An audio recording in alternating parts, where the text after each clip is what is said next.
Friends, അപ്പോൾ ഇന്നത്തെ നമ്മളെ വീഡിയോ ശർക്കര ചേർത്ത് ഉണ്ടാക്കുന്ന അടിപൊളിയായിട്ടുള്ളൊരു വട്ടയപ്പമാണ് കേട്ടോ. അപ്പോൾ എല്ലാവരും ഇതുപോലെ ഒന്ന് ഉണ്ടാക്കി നോക്കുക. നിങ്ങൾക്ക് ഇഷ്ടമാവുകയാണെന്നുണ്ടെങ്കിൽ ലൈക്ക് ചെയ്യാനും ഷെയർ ചെയ്യാനൊന്നും മറക്കരുത്. അപ്പോൾ നമുക്ക് റെസിപ്പിയിലേക്ക് പോയാലോ.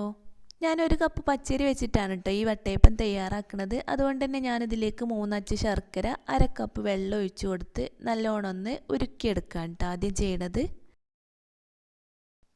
അങ്ങനെ ശർക്കര നല്ലോണം ഉരുക്കി വരാൻ തുടങ്ങിയിട്ടുണ്ട്. ഈ സമയത്ത് നമുക്ക് നല്ല കുറുകിയ രീതിയിലാണ് കിട്ടിയതെങ്കിൽ 1/2 കപ്പ് വെള്ളം കൂടി ഒഴിച്ചു കൊടുക്കുക.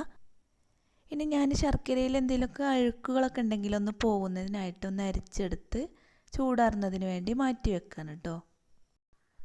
ഇനി മിക്സിയുടെ ഒരു ജാർ എടുത്തിട്ടുണ്ട്. അതിലേക്ക് 1 കപ്പ് പച്ചരി 4 മണിക്കൂർ വെള്ളത്തിൽ കുതിർത്തെടുത്ത് നല്ലോണം കഴുകിയതിന് ശേഷം ഞാനിതിലേക്ക് ഇട്ട് കൊടുക്കുന്നുണ്ട്.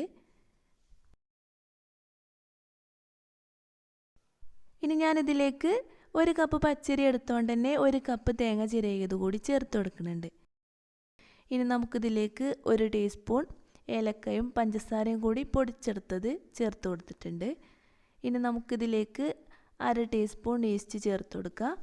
ഇനി ഞാനിതിലേക്ക് 1/2 കപ്പ് തേങ്ങ വെള്ളം ചേർത്ത് കൊടുക്കുന്നുണ്ട്. തേങ്ങ വെള്ളത്തിന് പകരമായിട്ട് സാദാ വെള്ളം ചേർത്ത് കൊടുത്താലും മതിയാകും. ഇനി ഞാനിതിലേക്ക് നമ്മൾ ഉരുക്കിയെടുത്ത് വെച്ചിട്ടുള്ള ശർക്കര പാനി ചൂടാറിയതിന് ശേഷം ചേർത്ത് കൊടുക്കുന്നുണ്ട്. ഇനി ഞാനിതൊന്ന് 2 മിനിറ്റ് ഒന്ന് അരച്ചെടുത്തിട്ടുണ്ട്. ഇനി ഞാനിതിലേക്ക് 1/4 കപ്പ് ചോറ് കൂടി ചേർത്ത് കൊടുക്കുന്നുണ്ട്. ചോറ് ചേർത്ത് അരച്ചെടുക്കുമ്പോൾ നമുക്ക് നല്ല തിക്കായിട്ടുള്ള ബാറ്റർ ആവട്ടെ കിട്ടുക. അപ്പോൾ നമ്മളിതൊന്ന് ലൂസാവുന്നതിനായിട്ട് 1/2 കപ്പ് വെള്ളം കൂടി ഒഴിച്ചു കൊടുക്കുന്നുണ്ട്. ഇനി ഇതിലേക്ക് ആവശ്യത്തിനുള്ള ഉപ്പ് കൂടി ചേർത്ത് കൊടുക്കുന്നുണ്ട്. ഇനി ഞാനിതൊന്ന് നല്ലോണം ഒന്ന് അരച്ചെടുക്കുകയാണ് കേട്ടോ ചെയ്യുന്നത്. ചോറ് ചേർത്തതിന് ശേഷം നല്ലതുപോലെ തന്നെ അരച്ചെടുത്ത് നമുക്ക് മാവ് ഈ ഒരു രീതിയിൽ കിട്ടണത് വരെ ലൂസാക്കി എടുക്കണം കേട്ടോ. ഇനി നമുക്ക് ഈ മാവ് പൊങ്ങി വരാനായിട്ട് ഒരു 4 മണിക്കൂർ വെയിറ്റ് ചെയ്യാം. അതിനായി നമുക്കിത് അടച്ച് വെച്ച് ഒരു ഭാഗത്തേക്ക് മാറ്റി വെക്കാം. അങ്ങനെ ഞാൻ 4 മണിക്കൂറിന് ശേഷം മാവ് ഒന്ന് തുറന്ന് നോക്കുകയാണ്. നമ്മളെ മാവൊക്കെ നല്ലോണം പൊങ്ങി വന്നിട്ടുണ്ട്. ഇനി നമുക്ക് വട്ടയപ്പം റെഡിയാക്കി തുടങ്ങാം. ഞാൻ ഈ വട്ടയപ്പം റെഡിയാക്കുന്നത് ഒരു കേക്ക് ടിന്നിലാണ്. നിങ്ങൾക്ക് വേണമെങ്കിൽ നമ്മൾ സാധാരണ ഉപയോഗിക്കുന്ന സ്റ്റീൽ പാത്രത്തിലും വട്ടയപ്പം തയ്യാറാക്കിയെടുക്കുക.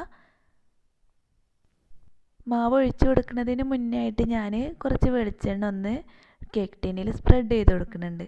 എല്ലാ ഭാഗത്തേക്കും എത്തുന്ന രീതിയിൽ നല്ലോണം സ്പ്രെഡ് ചെയ്ത് കൊടുക്കുക. ശേഷം നമുക്കിതിലേക്ക് ഒരു 1/4 ഭാഗത്തോളം മാവ് ഒഴിച്ചു കൊടുക്കുക. നമ്മളിത് ആവിയിലാണല്ലോ വേവിച്ചെടുക്കുന്നത്. അതുകൊണ്ട് തന്നെ ഞാനിത് വേവിക്കാനുള്ള വെള്ളം വെച്ചിട്ടുണ്ടായിരുന്നു.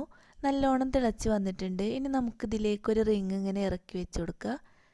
റിങ് വെച്ചതിന് ശേഷം നമ്മൾ ബാറ്റർ ആക്കി വെച്ചിട്ടുള്ള പാത്രം ഇതിന് മുകളിലായിട്ട് വെച്ച് കൊടുക്കുക. ഇനി ഞാനിതൊന്ന് അടച്ച് വെച്ച് 15 മിനിറ്റിന് ശേഷമാണ് കേട്ടോ അത് തുറന്ന് നോക്കുന്നത്.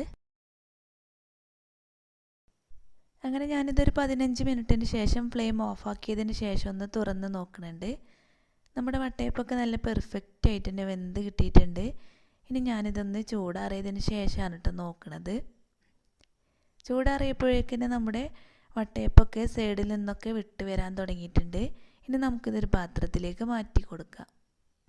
അങ്ങനെ നമുക്ക് ടേസ്റ്റി ആയിട്ട് വളരെ സോഫ്റ്റ് ആയിട്ടുള്ള ഈ ഒരു വട്ടയപ്പം എല്ലാവർക്കും ഇഷ്ടമായി എന്ന് വിചാരിക്കുന്നു. നിങ്ങൾക്ക് ഇഷ്ടമായിട്ടുണ്ടെങ്കിൽ എന്തായാലും ഒന്ന് ലൈക്ക് ചെയ്യാനും ഷെയർ ചെയ്യാനും മറക്കരുത്. അപ്പോൾ നിങ്ങൾ ഇതുപോലെ ഒന്ന് ഉണ്ടാക്കി നോക്കിയിട്ട് ഫീഡ്ബാക്ക് പറയാനും മറക്കരുത്.